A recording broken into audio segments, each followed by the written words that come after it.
模擬テスト第2回 The listening test for the first grade examination is about to begin. Listen carefully to the directions. You will not be permitted to ask questions during the test. This test has 4 parts. All of the questions in these 4 parts are multiple choice questions. For each question, choose the best answer from among the 4 choices written in your test booklet. On your answer sheet, find the number of the question and mark your answer.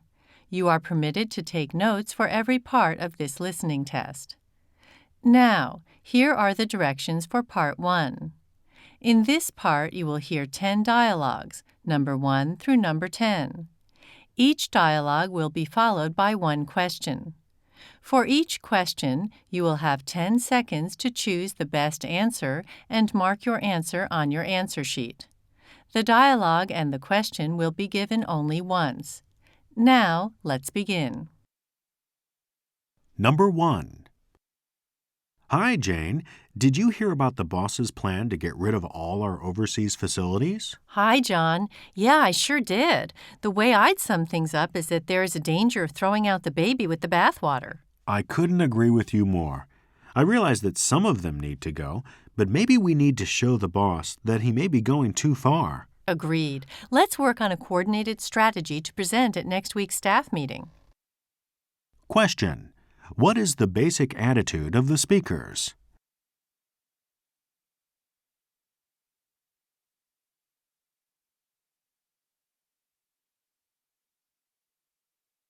Number 2. Luke, it started raining. Do you have time to drive Peggy to kindergarten? I'm sorry, Linda. I've got an early meeting this morning. Can't you catch the bus? The bus will be even more crowded than usual, and it'll take twice as long. Besides, it would be nearly impossible to get the stroller on and off. Okay, I get the picture. I guess 10 minutes won't make much difference. Question. How will the girl get to kindergarten this morning?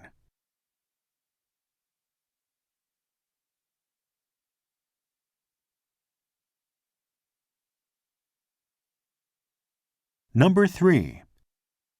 Good morning, Liz. Morning, Bob. Though I'm not sure I know what's good about it. Did you see our competitor's new commercial on the TV last night? It beats our ad hands down. I hate to have to agree, but I'll have a word with the PR company. Well, that certainly needs to be done, but I'm not sure a word'll be enough. I know we've been using this company for years, but there comes a time. Yeah, you're right. It's time to make a clean break. Question. What is Bob planning to do?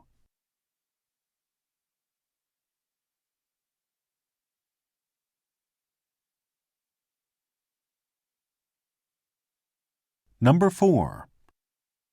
So, Sarah, I heard your new boss is getting a reputation for being rather demanding. You can say that again. Being made to jump through hoops is, shall we say, not my style. Have you tried reasoning with him? I might as well save my breath. And anyway, I'm sure you've heard that our main competitor is opening a new office downtown, and You wouldn't. Would you? I already have. Question. What is the woman planning to do next?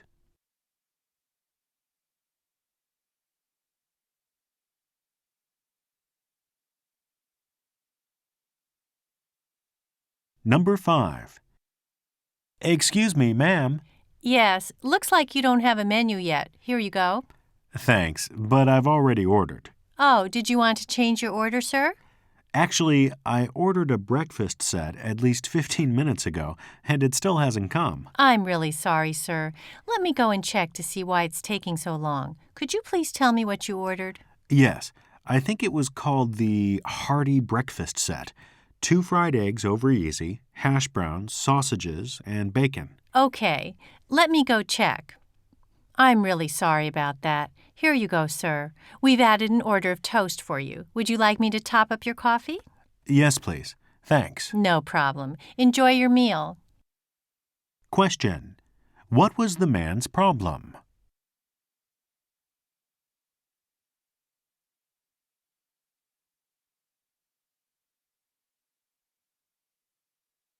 Number 6. He looked amazing. I just couldn't believe it was him. I know. It's incredible what they can do with special effects these days, isn't it? But he really did look like a 70-year-old woman. I can still hardly believe it. Yeah, it makes you wonder how he's ever going to live that down. Well, one thing is for sure, the critics are never going to say he lacks versatility again. Question. What are these people talking about?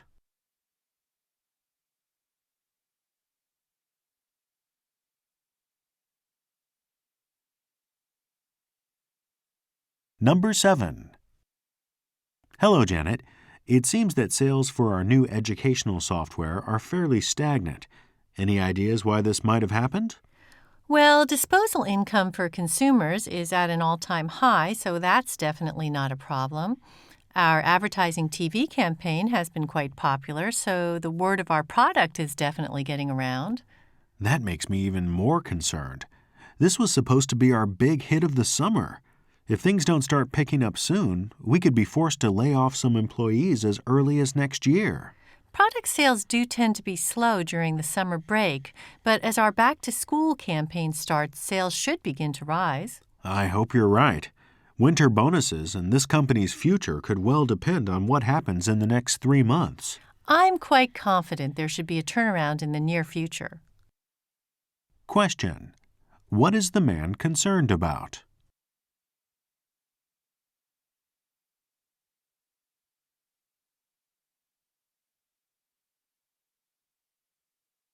Number 8. It seems the marketing was way off this time, Yeah, who would have expected it to tank like that? especially with all the press it has been given and the box office stars on board. Fourth place and only $8 million for 900 screens on opening weekend. Doesn't look good.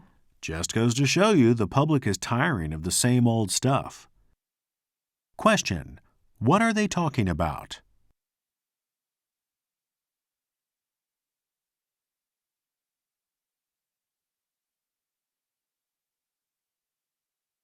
Number 9. Sarah, so what's going to be discussed at the special meeting next week?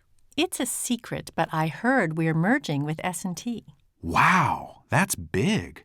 The merger would definitely help us. I wouldn't be so sure, Roger. Combining companies means combining two departments into one. Overhead expenses will be cut, which will mean layoffs.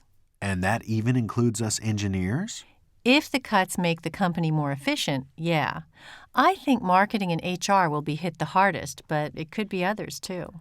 Guess I had better start shopping the resume around. I've only been here for 4 years. You don't need to worry about that quite yet. I think I'm the one that should be concerned. I've only been here 3 years. But you have supervisory experience, which helps. Maybe I should talk to my supervisor and find out more. It's not official yet, so you'd better not. Go talk to Douglas. He's the one in the know. Douglas? Think I'll pass. He's been known to exaggerate on occasion. Guess I'll just wait it out for a while. Question. What does the woman think about the merger?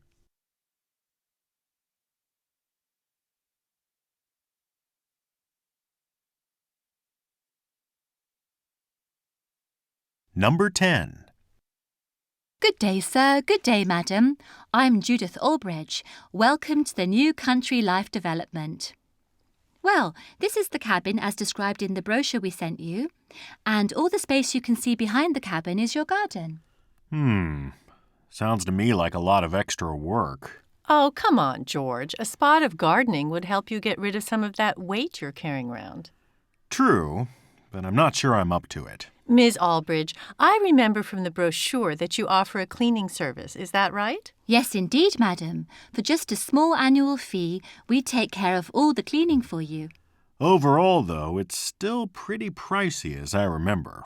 Well, actually, sir, you've come just at the right time. For those customers who buy a cabin this year, we are offering a special discount of 20% off the advertised price. Oh, George, we must buy it. Well, I suppose it would be somewhere to get away to at weekends. Okay, you've convinced me. So long as we get the discount. Question. What will the couple do?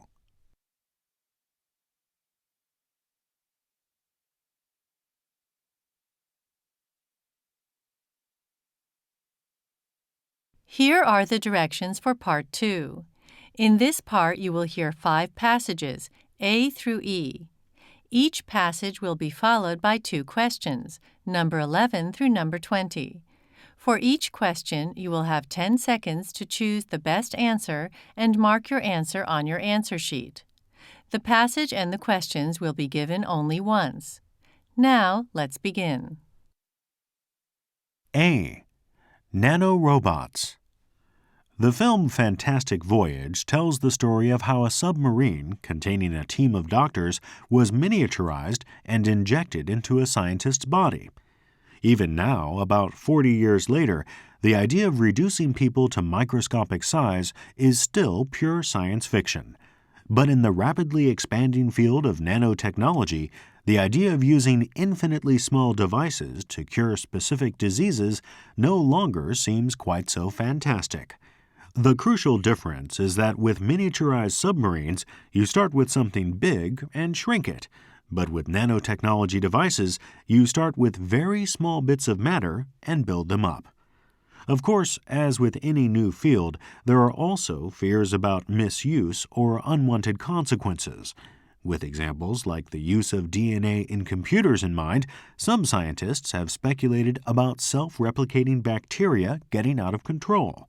This is why in the U.S., as well as large federal grants to research in nanotechnology itself, grants are also being given to fund investigations into its ethical implications. One way or another, nanotechnology is going to impact on all our lives in the course of the next few decades. It is therefore vital that everyone has a full understanding of it. Questions. Number 11. Why are some scientists concerned about nanotechnology?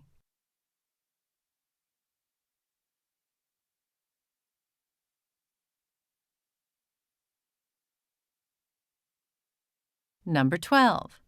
What does the speaker think about nanotechnology?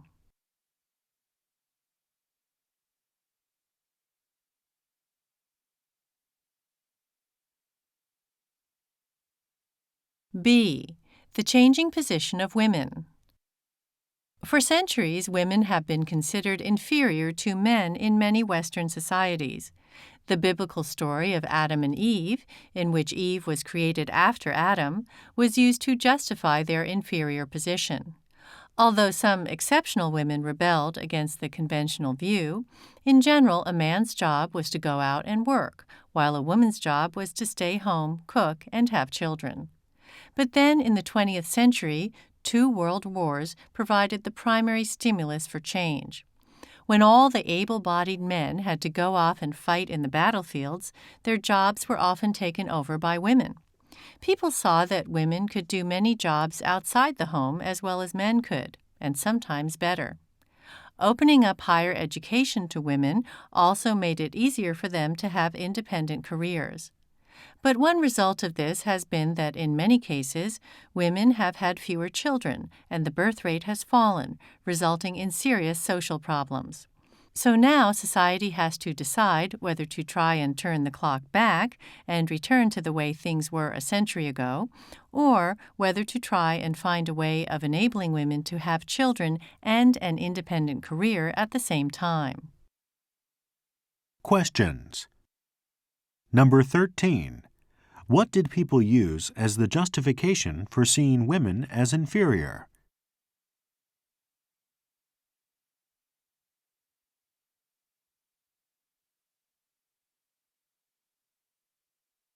Number 14. What often happened when men went to fight in the 2 world wars?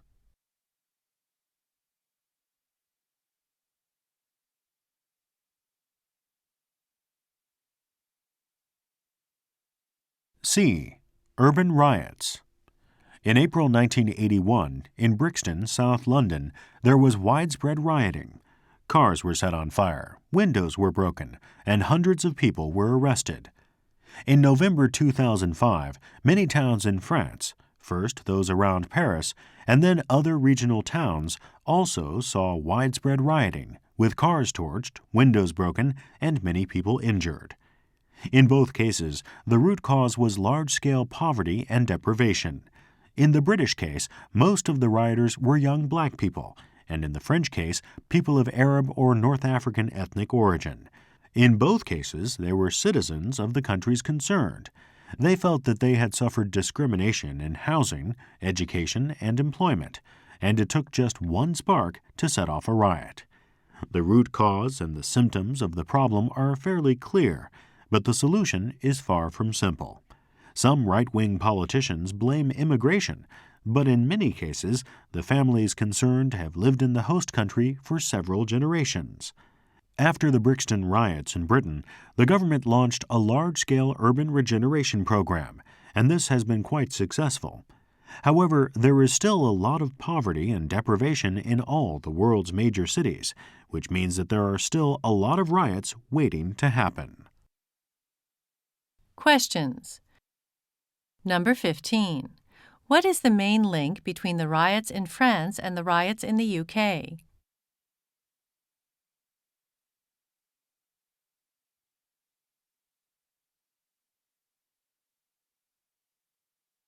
Number 16. What did the British government do after the Brixton riots?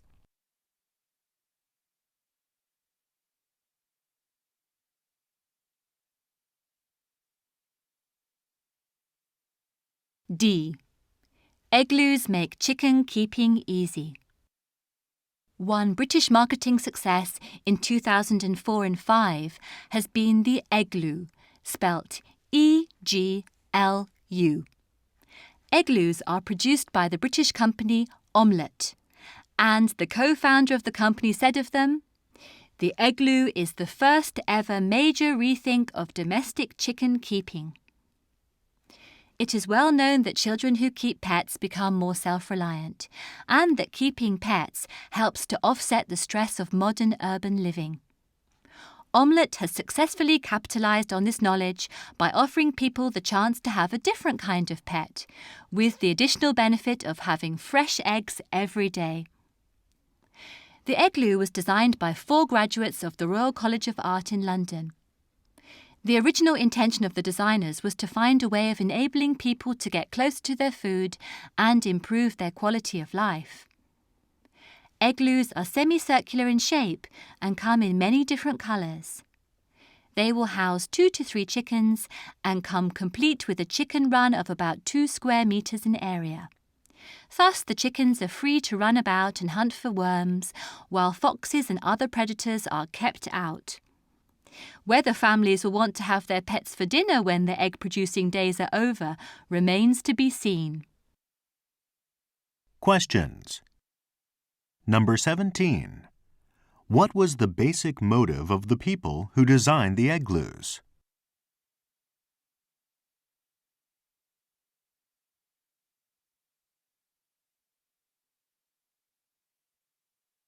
Number 18. What is likely to happen to the chickens when they have stopped laying eggs?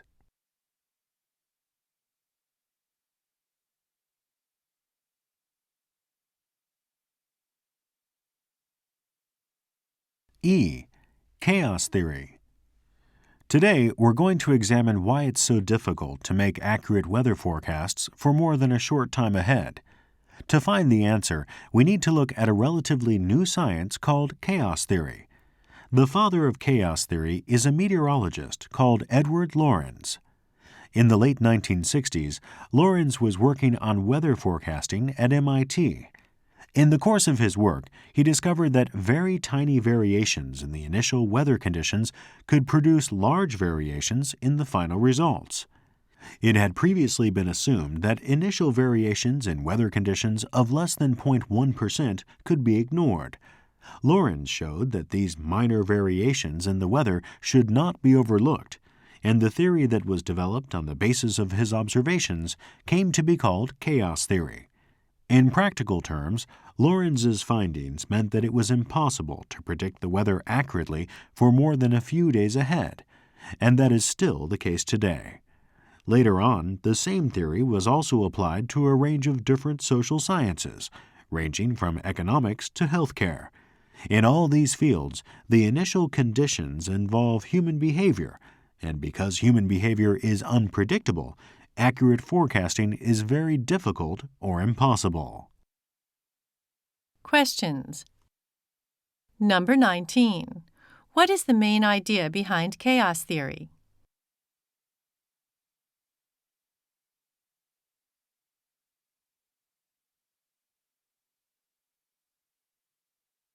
Number 20.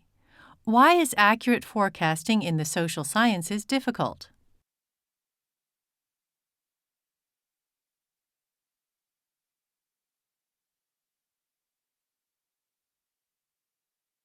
Here are the directions for Part 3. In this part, you will hear 5 passages, F through J. The passages represent real-life situations and may contain sound effects. Each passage will have one question, number 21 through number 25. Before each passage, you will have 10 seconds to read the situation and question written in your test booklet. After you hear the passage, you will have 10 seconds to choose the best answer and mark your answer on your answer sheet. The passage will be given only once. Now, let's begin. F. You have 10 seconds to read the situation and question number 21.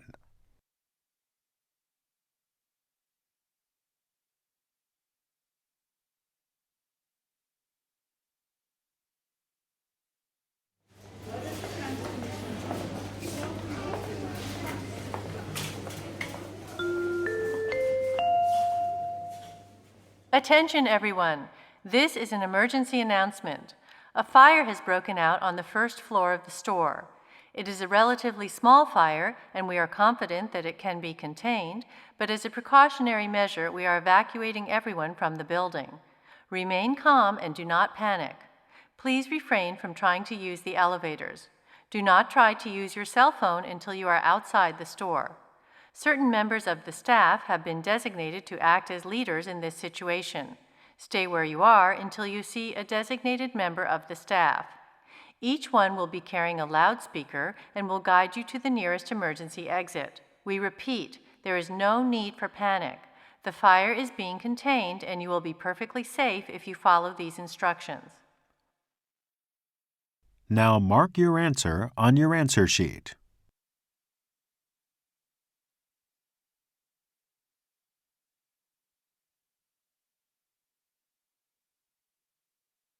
G. You have 10 seconds to read the situation and question number 22.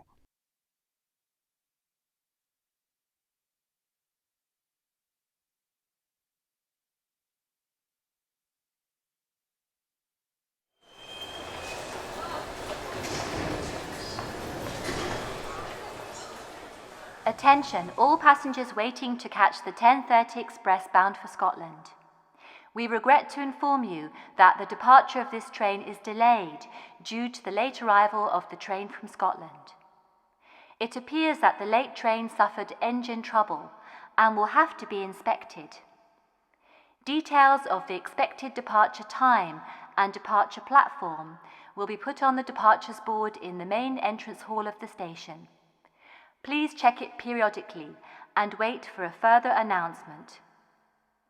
There are a number of cafeterias in the station where light refreshments can be purchased in the meantime. Passengers travelling to Bristol. The 10:40 train will now leave from platform number 7. That's platform number 7. Finally, the 10:45 Rapid Express to Birmingham will depart 5 minutes late. Now mark your answer on your answer sheet.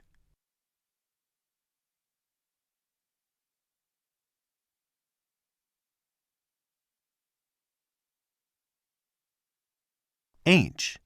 You have 10 seconds to read the situation and question number 23.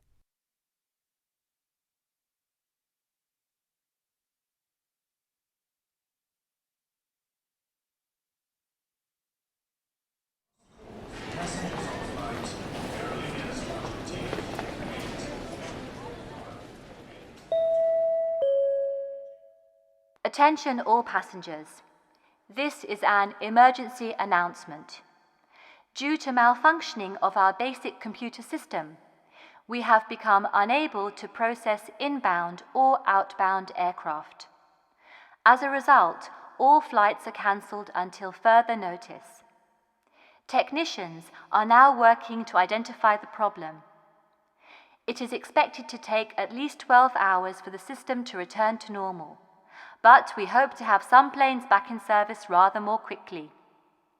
Passengers resident in Britain are advised to return home and telephone our hotline number for more details.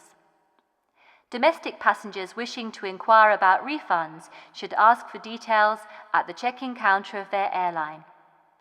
International passengers requiring emergency hotel accommodation are advised to contact their airline's information desk for assistance.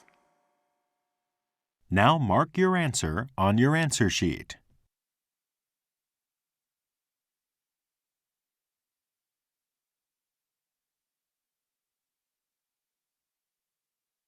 I. You have 10 seconds to read the situation and question number 24.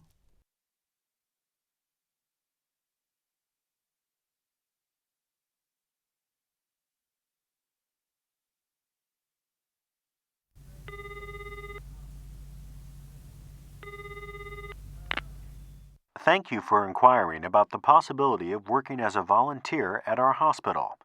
We welcome volunteers of all ages from 20 to 60. Volunteers are expected to attend the hospital for a minimum of 3 hours, 1 day a week. A 1-month training course consisting of lectures, discussions, and practical training is held once every 3 months on Thursday evenings from 6 to 9. The next course begins in January. To apply for this course, please telephone our information desk between 9 and 5 Monday through Friday.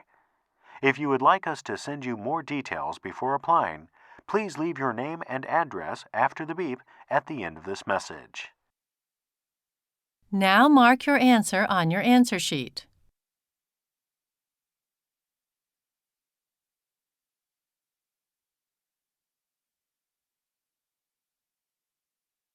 J. You have 10 seconds to read the situation and question number 25.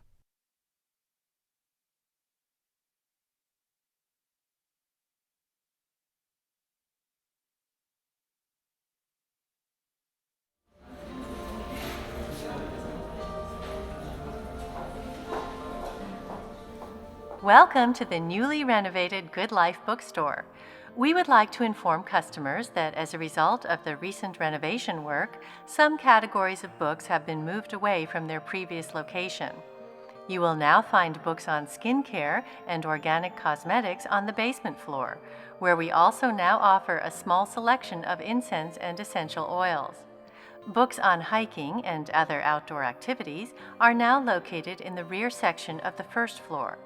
Books on healthy eating, including recipe books and meal suggestions, are for this week only in the special exhibition room on the third floor. They will normally be at the front section of the first floor of the store, but this week that space is being temporarily used to accommodate a brand new collection of books on Oriental medicine and herbs. Now mark your answer on your answer sheet.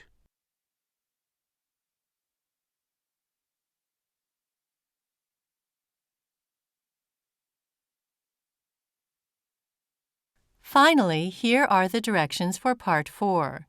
In this part, you will hear an interview. The interview will be followed by 2 questions, number 26 and number 27. For each question, you will have 10 seconds to choose the best answer and mark your answer on your answer sheet. The interview and the questions will be given only once. Now, let's listen to the interview. This is an interview with a nurse. Hello, everyone. Today we welcome Carol Davies to our program. Carol is Dean of the School of Nursing at a large British university. Welcome to the program, Carol. Thank you, Robert. It's my pleasure. So tell me, Carol, what brings you to Japan? Well, I'm here to give a lecture at a Japanese nursing college. And you know, because I'm among nurses with whom I have such a lot in common, even though I don't speak any Japanese, I feel totally at home.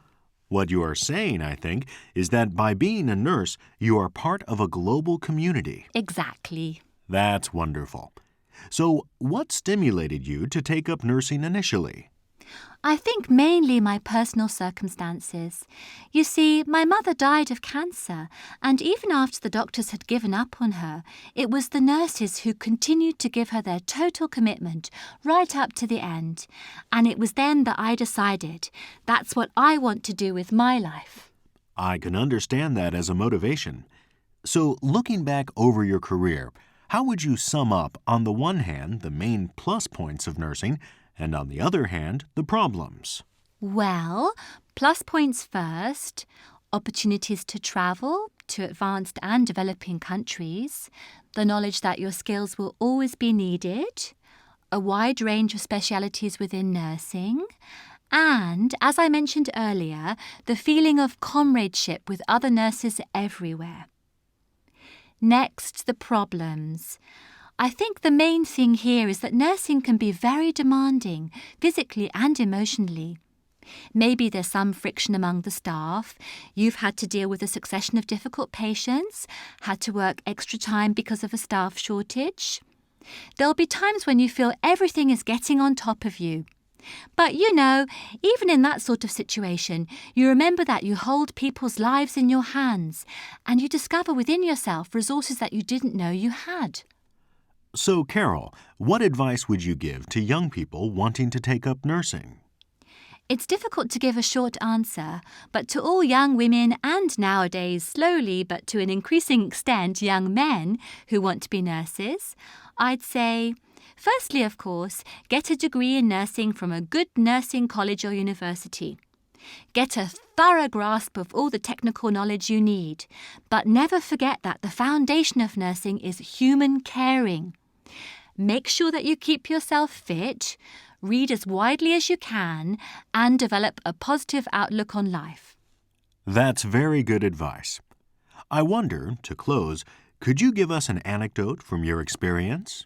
Yes, this is a true story. There was an old lady in a terminal cancer ward, and the nurse looking after her noticed that she was asking for increasing doses of morphine. The doctor said this was inevitable, but the nurse spent a long time talking to her and found that she was desperately worried about what would happen to her pet dog after she died. The nurse investigated and fortunately was able to find a good home for the dog. When she was able to give this news to the old lady, her need for morphine suddenly decreased. I think that sums up the essence of nursing.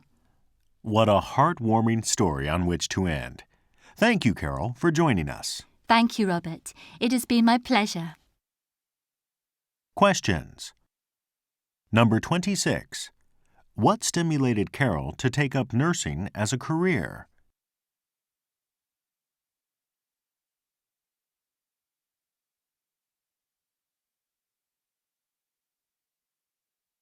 Number 27. How does Carol think nurses react in very tiring situations?